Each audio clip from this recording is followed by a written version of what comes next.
Atos 19, de 8 a 12.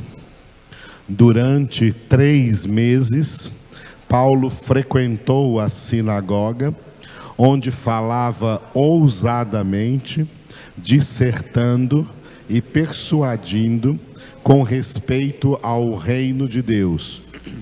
Visto que alguns deles se mostravam empedernidos e descrentes, falando mal do caminho diante da multidão, Paulo, apartando-se deles, separou os discípulos, passando a discorrer diariamente na escola de Tirano.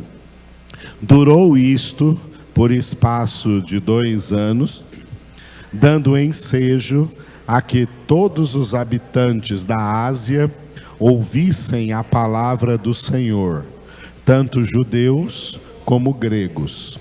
E Deus, pelas mãos de Paulo, fazia milagres extraordinários, a ponto de levarem aos enfermos lenços e aventais do seu uso pessoal, diante dos quais as enfermidades fugiam das suas vítimas e os espíritos malignos se retiravam. Esse texto que nós lemos, ele está dentro do contexto do livro dos Atos dos Apóstolos, que narra os eventos da 3ª viagem que o apóstolo Paulo fez pregando o Evangelho. O apóstolo Paulo fez 3 viagens em caráter de liberdade e depois fez uma última viagem aprisionado, entre algemas, e mesmo aprisionado, ele pregou o Evangelho aonde quer que ele chegou. Nós estamos aqui nas narrativas da 3ª viagem. E uma das cidades importantíssimas daquele mundo antigo, onde Paulo pregou o Evangelho, foi a cidade de Éfeso, que hoje fica na Turquia. Atualmente é a Turquia, e essa antiga cidade de Éfeso ali hoje é ruínas. Mas ao redor dela, né, tem todo o continente da Ásia. Então, o apóstolo Paulo ali na cidade de Éfeso pregou o Evangelho não somente para os habitantes da cidade de Éfeso, mas também para habitantes de outras cidades da Ásia que vieram de longe, vieram de toda a Ásia para ouvir a pregação do Evangelho. E a partir desses 2 anos, Paulo ficou na cidade de Éfeso 2 anos ali pregando o Evangelho, e nesses 2 anos a igreja cristã se espalhou por todas as cidades da Ásia Menor pela pregação deste servo de Deus na história inicial do cristianismo lá no século I. Aleluia! Por isso Paulo declara na sua carta aos Coríntios que o nosso trabalho no Senhor nunca é em vão. Aleluia! E todos vocês que recebem a palavra do Senhor se tornam, ao receber a palavra, se tornam responsáveis também de transmiti-la a outras pessoas. Se criou uma ideia religiosa, né, de que pregar a palavra é aqui, ó, dentro da congregação, dentro de igrejas. Não. Se pregar a palavra é no mundo. Jesus disse isso em Marcos 16:15.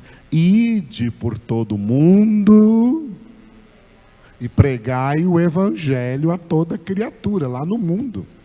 Hoje tem uma moda por aí de pregadores que são pregadores de dentro de igreja.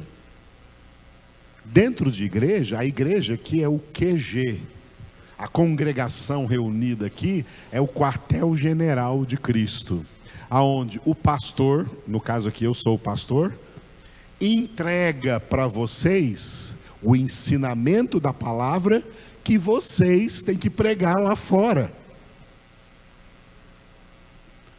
Tem gente que fala assim: o pastor não dá oportunidade para a gente pregar. Não, eu te dou toda a oportunidade. Pode pregar todo dia e fora do mundo. Aqui você vem receber o conhecimento, a palavra que você tem que saber para pregar. É para isso que serve a congregação. Para que você receba a palavra, e a palavra que você aqui recebe, você obedece, pratica, coloca essa palavra na sua vida. E uma das coisas que você tem que praticar é pregar essa palavra no mundo para as pessoas. Jesus não disse: vós sois o sal da igreja e a luz da igreja. Disse: vós sois o sal da terra, vós sois a luz do mundo. Como eu já conheci crentes que gostam de pregar em igreja, mas no mundo ficam calados, não pregam nada. Lá no mundo, diante dos descrentes, eles têm vergonha de Cristo, mas na congregação eles querem se sentir os pregadores poderosos. Está errado isso, irmãos.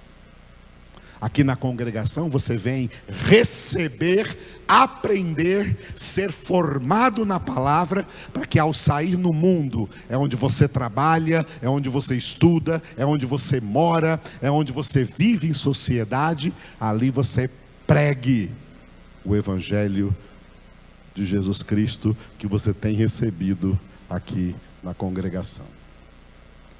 Foi por isso que Jesus disse aos discípulos: olha, o que eu vos falo aos ouvidos, publicai-o de cima dos telhados. É assim que Jesus ensinou. Tem muito pregador de 4 paredes por aí, que dentro de 4 paredes se sentem os pregadores, mas lá no mundo estão calados. Lá no mundo se envergonham do evangelho. Lá no mundo se envergonham de Cristo. Paulo disse em Romanos 1,16: eu não me envergonho do evangelho, porque ele é o poder de Deus para a salvação de todo aquele que crê. Prega o evangelho. Agora, essa pregação tem que ser o resultado desse evangelho estar dentro do seu coração. Porque foi esse o princípio dado por Jesus. A boca fala do que o coração está cheio. Por que você não fala de Jesus lá fora? Porque o seu coração não está cheio dele. Por que você fala de futebol lá fora? Porque o seu coração está cheio de futebol. Por que você fala de filme lá fora? Porque o seu coração está cheio de filme. E por que não fala de Jesus? Porque o seu coração não está cheio de Jesus.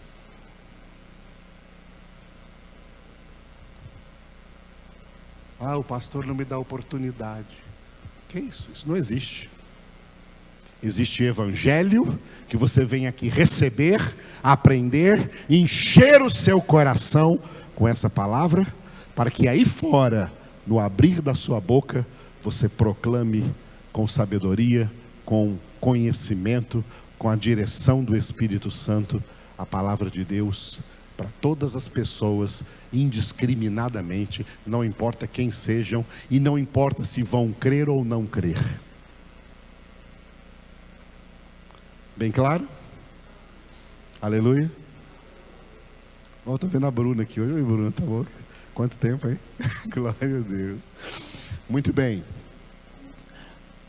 Assim o apóstolo Paulo, né, é um grande exemplo de tudo isso que eu estou falando para vocês. Ele recebeu a palavra de Deus. Depois da sua conversão, Paulo quis imediatamente começar a pregar. Não deu certo, nem em Damasco e nem em Jerusalém. Depois que isso não deu certo, Paulo passou 13 anos calado, meditando na palavra, recebendo formação da palavra, E depois disso, depois dessa formação, ele foi enviado pelo Espírito de Deus a pregar. Você está recebendo formação, aprendendo a palavra, para que ao Espírito Santo te enviar, você tenha uma palavra para dar às pessoas aí do mundo que não tem luz, que não tem paz, que não tem amor, que não tem salvação, que não tem conhecimento de Deus, e você tem recebido isso para anunciar às pessoas. É assim, amados. É por isso que a congregação da igreja na terra funciona como um quartel-general para os crentes aprenderem a palavra, assimilarem a palavra e ao sair para o mundo pregarem a palavra, tanto com a sua voz, com as suas palavras, como com o seu exemplo de vida, como o seu testemunho de vida de quem vive o Evangelho de Cristo. O verdadeiro Evangelho está em silêncio, ninguém prega ele no mundo. E aqueles que deveriam pregar também não vivem. E o que mais se fala no mundo aí é contra o Evangelho, por causa dos maus exemplos de maus crentes, maus pastores, salafrários, mercenários, enganadores. E é isso que se escuta acerca do Evangelho aí fora. E o verdadeiro Evangelho, não se ouve nada dele aí fora. É urgente a pregação do Evangelho. E é isso que flui das páginas deste livro que nós estamos meditando aqui desde antes da pandemia, chamado Atos dos Apóstolos. Um livro que tem que continuar a ser escrito como atos dos verdadeiros cristãos, como atos dos verdadeiros filhos de Deus, das verdadeiras filhas de Deus. Nós temos que continuar esse livro durante a nossa vida na terra. Aleluia. Muito bem. Dentro desse texto, nós estamos aqui nos versículos de 8 a 10, 3 versículos, cujo título é Mudança de Local. Porque na cidade de Éfeso, Paulo começou a pregar o Evangelho na sinagoga judaica, na sinagoga dos judeus. Esse era um costume e também uma estratégia do apóstolo Paulo, que ele era um ex-judeu. Um judeu agora convertido ao cristianismo. Então ele pregava para esses que ainda eram judeus, como ele um dia foi. Tá? Como ele um dia foi. É por isso que nós temos que ter a estratégia de agora convertidos, saber pregar para pessoas que eram como nós éramos antigamente. Eu posso pregar hoje para todos os bêbados, porque eu fui alcoólatra. Eu posso pregar hoje para todos os prostitutos, porque eu fui um prostituto. Eu posso pregar hoje para os pecadores, porque eu estava perdido no pecado como eles estão hoje, e Jesus me resgatou. Por isso eu posso pregar para eles. Você fala, mas eu não fiz nada disso. Mas você era um ignorante, como eles agora são, e você não é mais um ignorante, porque você agora tem conhecimento da palavra e pode ensinar os que ainda estão na ignorância a palavra de Deus. Aleluia. Paulo, como um ex-judeu, aonde ele chegava, primeiro ele ia aos que eram judeus. Ele ia nas sinagogas judaicas. Como ele chegou em Éfeso, foi primeiro na sinagoga judaica e pregou o evangelho para os judeus que lá estavam. Foi o que nós vimos no versículo 8 na semana passada. Esse texto aqui, mudança de local, está dividido assim. O versículo 8, que nós vimos domingo passado, Paulo pregou na sinagoga dos judeus. E depois que ele terminou a pregação lá, teve judeus que se converteram e teve judeus que não se converteram. Por causa dos judeus que não se converteram, houve uma mudança de local. Paulo saiu da sinagoga. Na sinagoga ele pregou durante 3 meses, como está aí no versículo 8. Ele saiu da sinagoga e foi para a escola de um homem, que aí no versículo 9 é chamado de Tirano. Tirano era o nome desse homem. Nós não sabemos quem ele era de verdade, não tem nenhuma biografia dele escrita, e nem que tipo de escola era essa escola dele. Se era uma escola de alfabetização, se era uma escola normal, como essas que nós temos hoje, se era uma escola agrícola, uma escola não sei de quê, de filosofia. Então, existia muito isso naquela época por causa da cultura grega, mas era uma escola. E esse homem chamado Tirano, com certeza, ele foi um dos convertidos mediante a pregação do Evangelho. E quando ele viu que Paulo não era mais bem-vindo na sinagoga judaica, por causa dos judeus que não se converteram, ele então cedeu a sua escola, ofereceu a sua escola para Paulo usar como lugar de pregação. E Paulo ficou pregando nessa escola durante 2 anos na cidade de Éfeso. Aleluia. Esse aqui é um dos lugares que se existisse uma máquina do tempo, eu queria voltar e ficar lá esses 2 anos ouvindo e vendo tudo que Paulo fez ali em Éfeso, nesses 2 anos na escola de Tirano. Tudo que ele pregou ali. Muito bem, então nós vamos entrar hoje no versículo 9, né? Versículos 9 e 10 tem esse título aí de escola, a escola desse homem chamado Tirano. E esses 2 versículos estão divididos da seguinte forma, tá?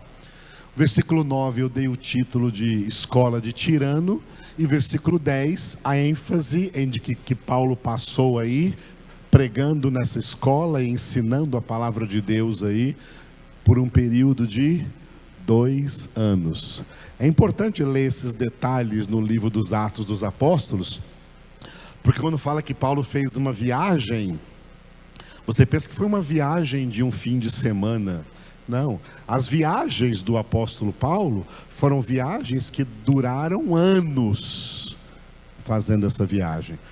Ele se demorava nos lugares aonde ele chegava, pregando o evangelho, até formar aí os cristãos, a igreja de Cristo naquele lugar. Não é fácil formar a igreja de Cristo, porque as mentes das pessoas, da maioria das pessoas, não querem aprender nada. Hoje em dia as pessoas querem uma igreja que faça curas, milagres e dê bênçãos para elas, mas aprender alguma coisa ninguém quer nada. E a vida eterna é conhecimento de Deus, Jesus declarou. E as pessoas estão perdendo a vida eterna em igrejas, onde era para estar ganhando vida eterna, mas elas não querem conhecimento. Elas querem só milagres, curas, prodígios, bênçãos, favores de Deus, mas conhecimento de Deus, conhecer as doutrinas de Deus, conhecer a verdade de Deus, as pessoas não querem. E para isso se leva tempo de formação na palavra de Deus, tempo de instrução na palavra de Deus. Então, as viagens de Paulo não eram viagens de um fim de semana, eram viagens que duravam anos acontecendo, até que ele terminasse aquela viagem e deixasse igrejas fundamentadas na verdade, igrejas fundamentadas no Evangelho, levando em consideração ainda que tudo isso aconteceu no século I. E no século I, eles já tinham os 39 livros do Antigo Testamento escritos, porque todos eles foram escritos até 400 anos antes de Cristo, mas ainda não tinham a totalidade do Novo Testamento escrito, de Mateus até Apocalipse. O Novo Testamento só terminou de ser escrito no final do século I, quando o único apóstolo vivo era o apóstolo João, e Jesus veio lá na ilha de Pátimos e revelou para ele o Apocalipse. Pode-se dizer que só a partir do século II a Bíblia estava completa, Antigo e Novo Testamento. Então todas essas igrejas que Paulo formou, ele formou essas igrejas, mas não entregou para elas o Novo Testamento. As doutrinas do Novo Testamento eram passadas a eles oralmente, pelos ensinos, pelas pregações e depois, mais tarde, pelas cartas, pelas epístolas que foram escritas, mas todo esse escrito só se completou até o final do século I.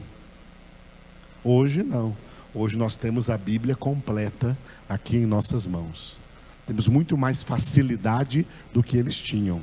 Temos a palavra de Deus completa em nossas mãos para que, como filhos de Deus, tenhamos nessa palavra o nosso prazer e nela meditemos de dia e de noite. Aleluia. Ontem estava conversando com a Rubiane e falei para ela que alguém falou para mim: pastor, o senhor não vê um filme? Eu falei: não, eu vejo um filme. Mas antes de eu ver um filme, quando eu estou vendo um filme, no mesmo dia que eu já vi um filme, eu já orei 5, 6 ou 7 horas seguidas. E meditei esse tempo todo na palavra, já fiz o meu estudo bíblico, já meditei na palavra de Deus, já me alimentei completamente da palavra de Deus. E assim eu tenho todo o discernimento de que esse filme que eu estou vendo, se eu devo ver mesmo ele ou não, ou se eu devo desligá-lo. E você, quando vê um filme, você vai ver um filme depois que já passou por tudo isso? Então, amados, meditar de dia e de noite na palavra de Deus é o legado que Deus deixou nessa terra para os seus filhos. Quando Paulo fala em Romanos 8 que nós somos mais que vencedores, é por causa da palavra, é na palavra.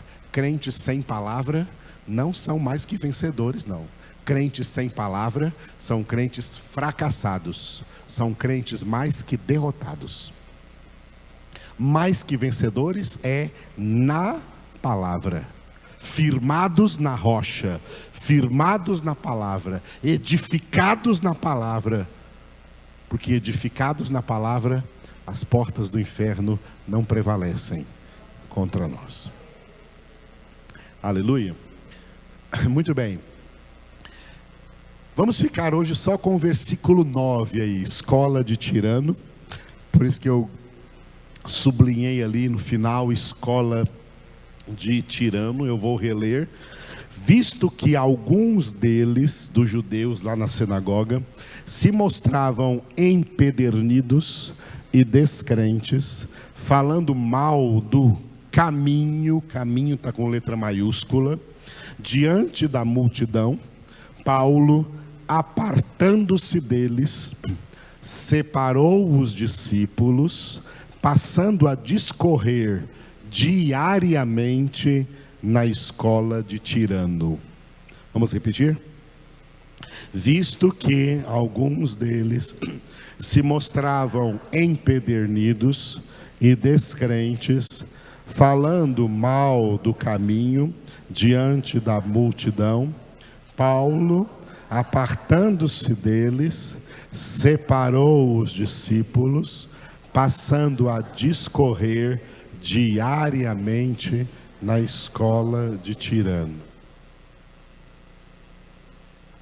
Glória a Deus. Glória a Deus. Só um breve comentário aqui de uma coisa que a gente lê no final do versículo. O que eu mais gostaria no nosso ministério, eu, pastor Edivaldo, o que eu mais gostaria no nosso ministério Sabe o que é? Era reunir todos vocês, todos os dias. Diariamente.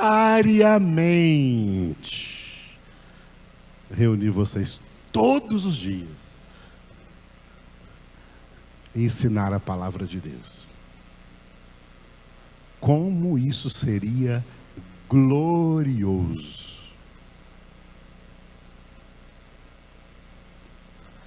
Foi assim que a igreja também nasceu lá no dia de Pentecostes.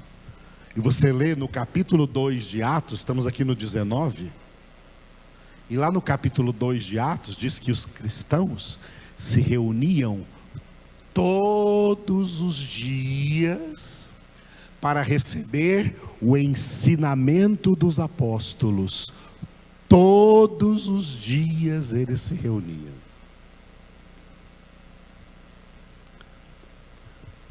Uma vez eu estava falando sobre isso numa igreja e alguém levantou a mão, né? Posso falar uma coisa, pastor? Pode? Pois é, pastor, mas o senhor tem que ver que aqueles eram outros tempos. Eu falei, é verdade, irmão, você está certo. Aqueles eram outros tempos. Eram tempos em que não tinha água encanada, não tinha energia elétrica, não tinha asfalto, não tinha carros velozes como nós temos hoje, não tinha nem sapato, as pessoas andavam de sandálias, nas ruas empoeiradas, as pessoas trabalhavam de sol a sol, a maioria delas na agricultura, suavam o dia inteiro, trabalhavam o dia inteiro e não tinham conforto. E mesmo assim se reuniam todos os dias para ouvir a palavra do Senhor. Realmente, irmão, eram outros tempos. Os tempos atuais, todo mundo está cheio de conforto. Tem conforto, tem boas casas, tem bons sofás, tem bons ar-condicionados, tem bons carros, querem ir para o shopping, estão cheios de programação, querem ir para cinema, querem ir para clubes, querem ir para um monte de lugares, tem um monte de programas. Eu já veio um monte de crentes falar comigo assim, mas pastor, eu não posso estar todo dia na igreja não, porque eu tenho vida social. Eu falei para uma dessas pessoas, você tem vida social? Eu só tenho vida. Porque foi isso que Jesus veio trazer, eu vim para que tenham vida. Mas hoje, a vida social, os programas sociais, as coisas do mundo, seduziram os crentes. E a maioria deles mal consegue vir em uma congregação por semana. Porque os cristãos do primeiro século eram fortes. Porque Deus fazia milagres poderosos, como nós vamos chegar aqui nos versículos 11 e 12. Porque eles não tinham outras distrações. Eles estavam totalmente voltados para o Senhor. O programa deles era o Senhor. A diversão deles era o Senhor. O cinema deles era o Senhor. O filme deles era o Senhor. A série deles era o Senhor. As músicas deles era o Senhor. A alegria deles era a palavra do Senhor. E por isso eram igrejas fortes, cheias de crentes, cheios do Espírito Santo. Hoje em dia tem igrejas confortáveis, tem igrejas de elite, onde as pessoas vão para mais um programinha social na sua vida social hipócrita. Mas não aprende nada de Bíblia. nada do Evangelho, nada da palavra de Deus, e não são mais do que palha para o inferno. Porque para o céu esse povo não vai não.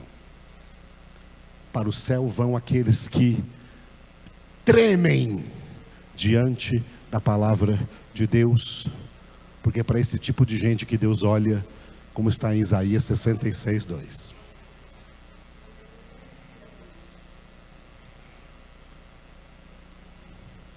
Muitos crentes de hoje, se tivesse lá em Éfeso, mas Paulo está pregando diariamente. Não, vamos só domingo,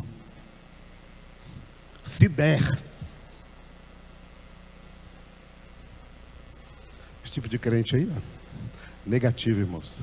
Não tem vitória espiritual, é fracasso espiritual. E fracasso espiritual que reflete na família, reflete nos relacionamentos, reflete nos casamentos, reflete na educação dos filhos, reflete na profissão, reflete na vida financeira, reflete na vida toda da pessoa, reflete no seu emocional, reflete em tudo.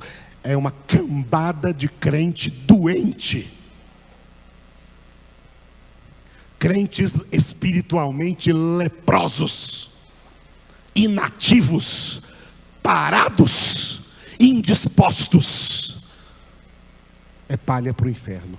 Não são verdadeiros homens de Deus, mulheres de Deus, consagrados, dedicados, entregues ao Senhor e à sua palavra e ao seu Evangelho. São crentes com algum enfeite de evangélico e tomados de mundo, de mundanismo e pelo mundo. E quem ama o mundo, o amor do Pai não está nele.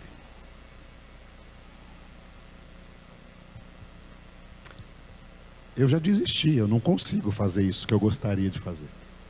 Saibam disso, Deus sabe disso. Eu já desisti, eu nunca vou propor para vocês, irmãos, vamos nos reunir todos os dias, vamos nos reunir diariamente. Eu nunca vou propor isso para vocês. Porque a gente tem basicamente 3 ou 4 reuniõezinhas de 1h30, e a maioria esmagadora de vocês mal vem em uma. Mal vem em uma dessas reuniões.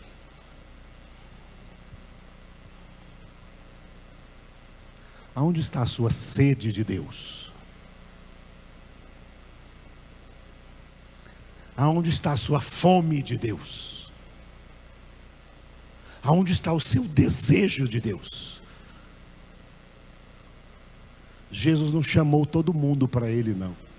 Ele chamou para Ele só os que têm sede.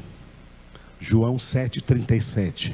Quem tem sede, venha a mim e beba.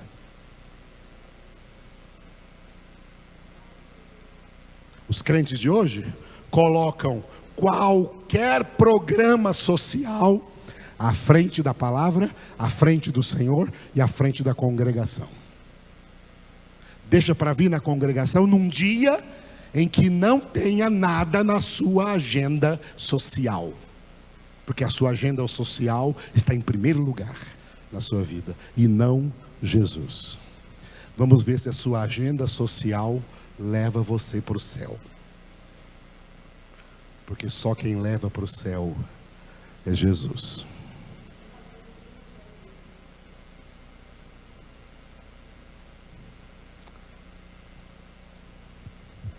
Ai, mas eu trabalho demais.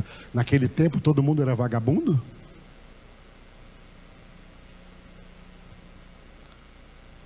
Trabalhavam muito mais arduamente do que nós hoje trabalhamos, mas se reuniam todos os dias.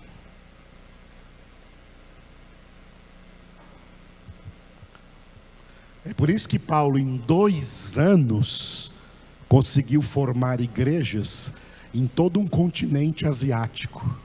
Em 2 anos.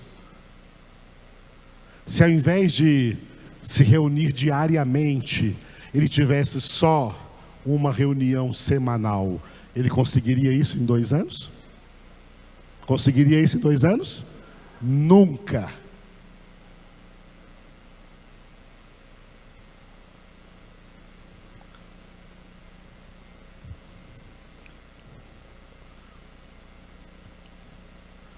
É por isso que eu dou aula em outro seminário de outra denominação, porque eu estou envolvido com o Evangelho todos os dias, de domingo a domingo, todos os dias. Todos os dias. Eu gostaria que todos os dias fosse com vocês, mas eu não consigo isso, porque vocês não querem isso. Jesus vê. A Ele a glória. Bom, foi só um comentário aqui que eu fiz no final desse versículo, viu? Que Paulo discorria ali diariamente enquanto estava naquela escola de Tirano. Mas olha o começo do versículo. Primeiro, no versículo 8, Paulo pregava na sinagoga dos judeus. E aí, visto que alguns deles se mostraram empedernidos. Bom, o Novo Testamento inteiro foi escrito na língua grega. E na língua grega nós temos que tomar cuidado com esse tipo de pronome que se chama pronome indefinido.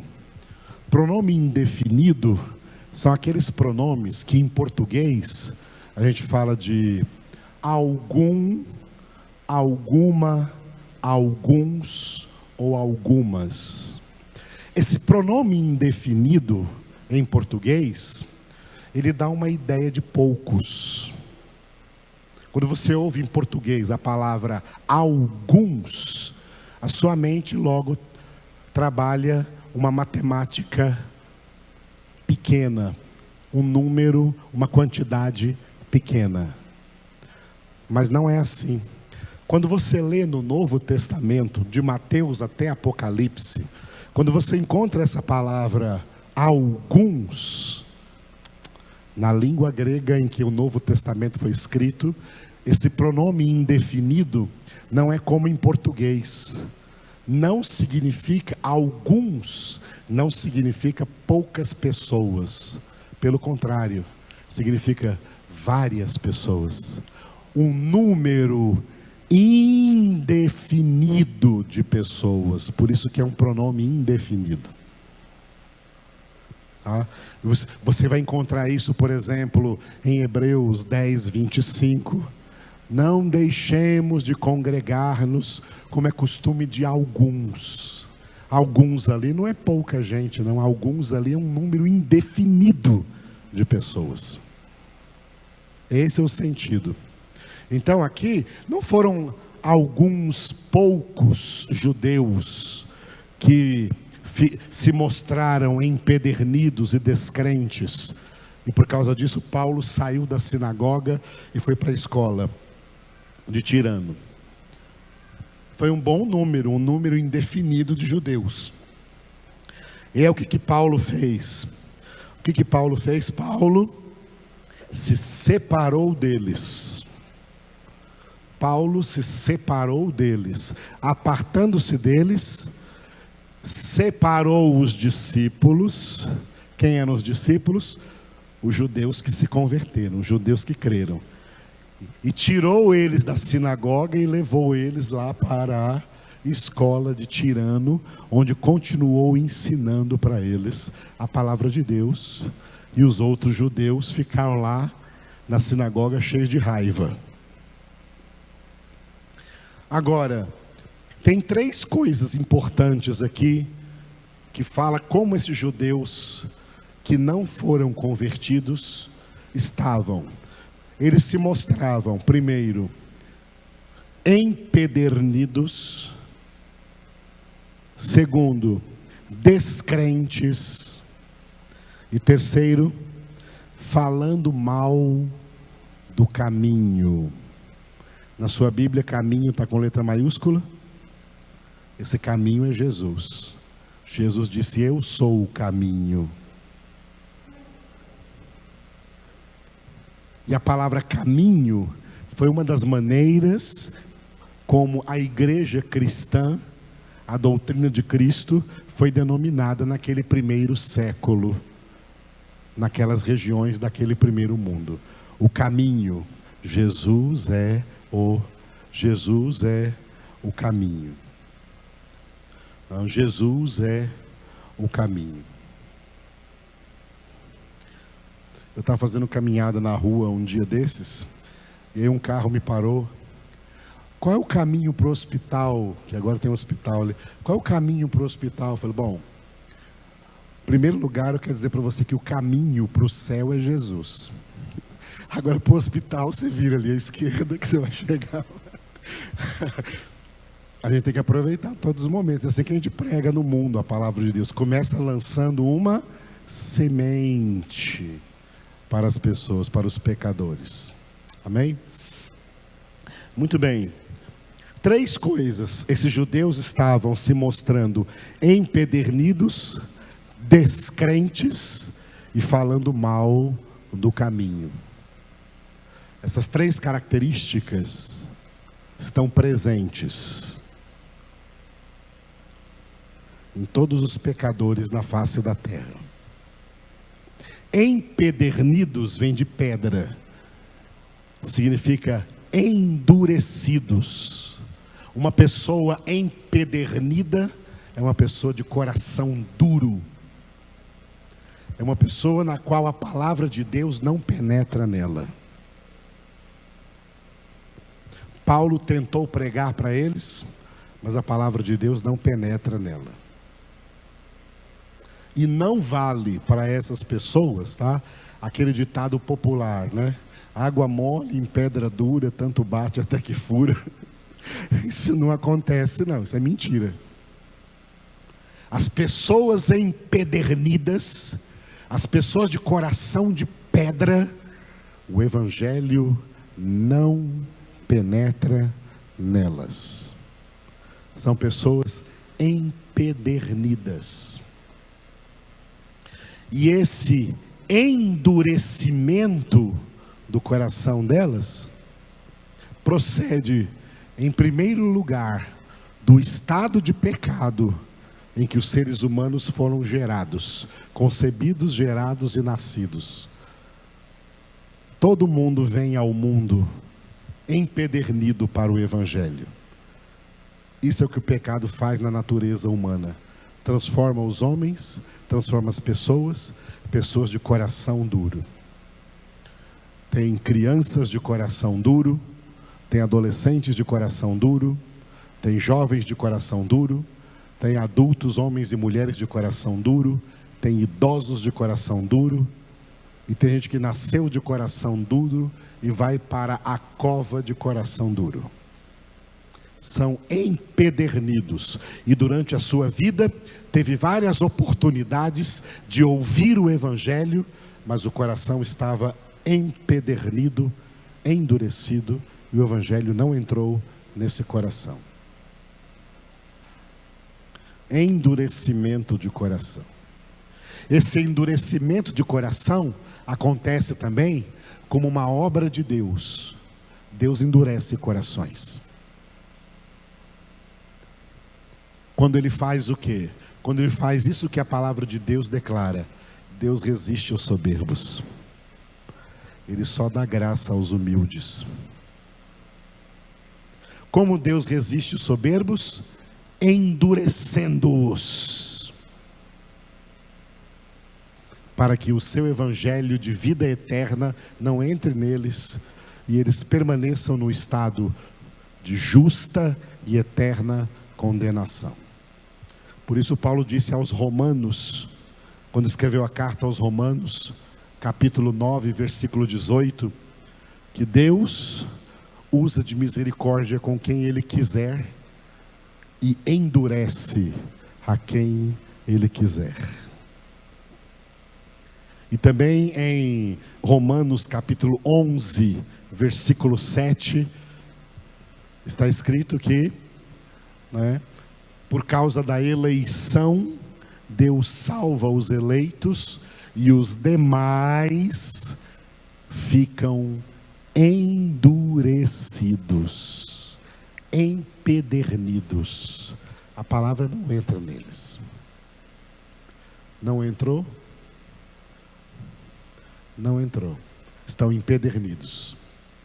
Empedernidos e descrentes. Incredulidade. Nem toda fé, o incrédulo não é apenas aquele que diz que não crê. O incrédulo é aquele que diz que tem fé, mas essa fé que essa pessoa tem não é a fé bíblica, não é a fé espiritual, não é a fé que é dom de Deus, que Paulo disse em Efésios 2:8: pela graça sois salvos mediante a fé, e isso não vem de vós, é dom de Deus. É a fé natural. Diante de Deus, a fé natural, ela também é incredulidade. Pessoas que têm apenas fé natural, para Deus, elas também são descrentes. O verdadeiro crente é aquele que recebeu de Deus a fé sobrenatural, que o próprio Deus é quem opera na nossa vida. Então, dureza de coração ou endurecimento, incredulidade, e a terceira palavra que é escárnio. Escárnio é o que fazem os escarnecedores. O que fazem os escarnecedores? Eles andam por aí no mundo falando mal do caminho, falando mal de Jesus, falando mal da verdade, falando mal da palavra de Deus, infamando ou difamando a palavra de Deus, falando mal de tudo que representa o verdadeiro evangelho. E então isso vai incluir também falando mal da igreja de Cristo, falando mal dos verdadeiros crentes em Cristo, falando mal. Tem gente que não tem, como se fala no popular, papas na língua para falar mal do caminho, para difamar o evangelho de Cristo. Essas três características que Paulo viu nos judeus, na sinagoga de Éfeso, que não se converteram diante da pregação do evangelho, e que levou Paulo a se apartar deles, se afastar deles, se separar deles, e tirar os discípulos do meio deles. Essas três características são três características do ateísmo, que constrói essa realidade anticristã que nós enfrentamos e enxergamos no mundo, em todo lugar, em toda a humanidade, em todos os homens. Por isso que eu dei como tema dessa palavra de hoje a realidade anticristã. Aqui no mundo nós vivemos uma realidade anticristã, onde esses anticristãos são pessoas de coração duro, empedernidos, endurecidos, descrentes na verdade, Eles são crentes em religiosidade, muitos deles. São crentes em religiosidade, são crentes em misticismos, são crentes em idolatrias, são crentes em um monte de besteira por aí de Satanás. Mas são descrentes no Evangelho verdadeiro de Cristo. São descrentes na palavra de Deus. São incrédulos. O pecado que é, como Jesus disse, não crer em mim. Ele disse isso em João 16.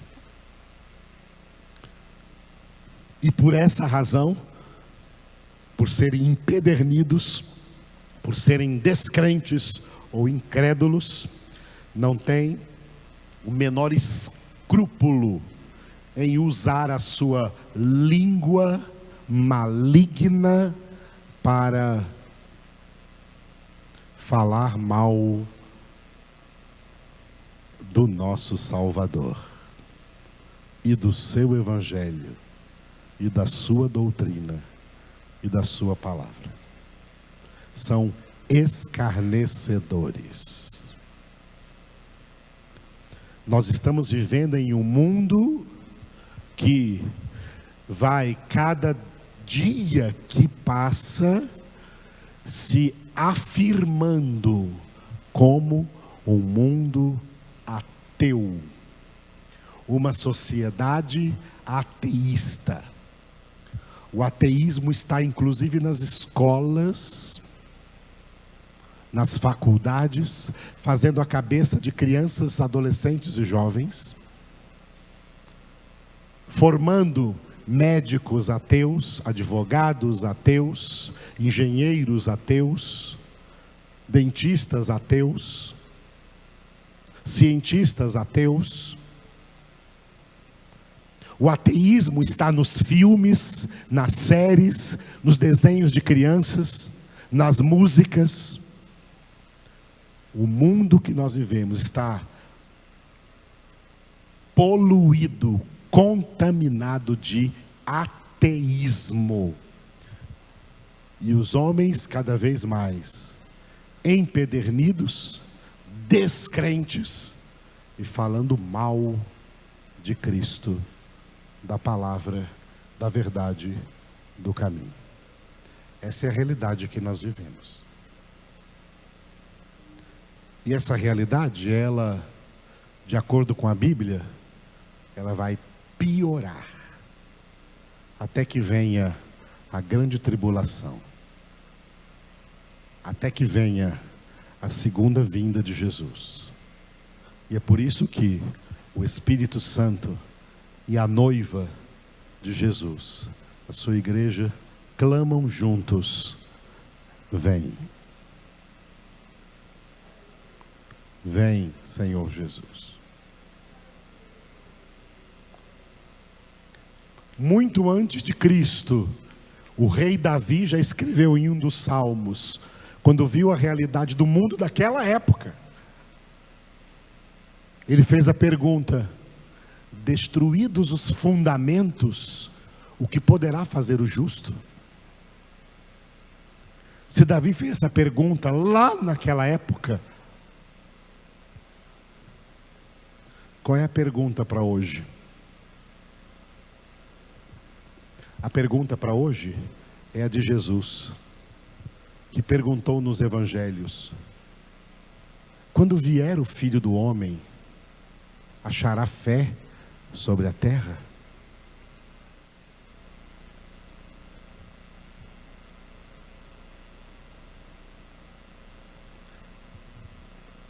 O Evangelho prega para nós a realidade, tanto a realidade de quem é Deus, como a realidade de quem são os homens. E dentro da realidade de quem são os homens, eles são empedernidos, descrentes e andam por aí só falando mal do caminho. É uma sociedade, uma humanidade ateísta que vai conhecer o final da sua história na grande tribulação, na grande guerra do Armagedon, na qual o mundo inteiro, que uma vez foi destruído pelas águas do dilúvio, está sendo agora reservado para ser destruído pelo fogo do justo juízo de Deus sobre a humanidade.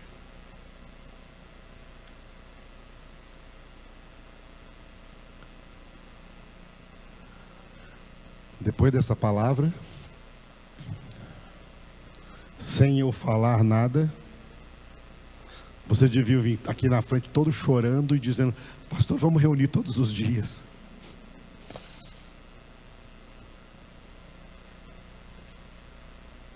Porque isso é urgente, o que nós estamos fazendo aqui.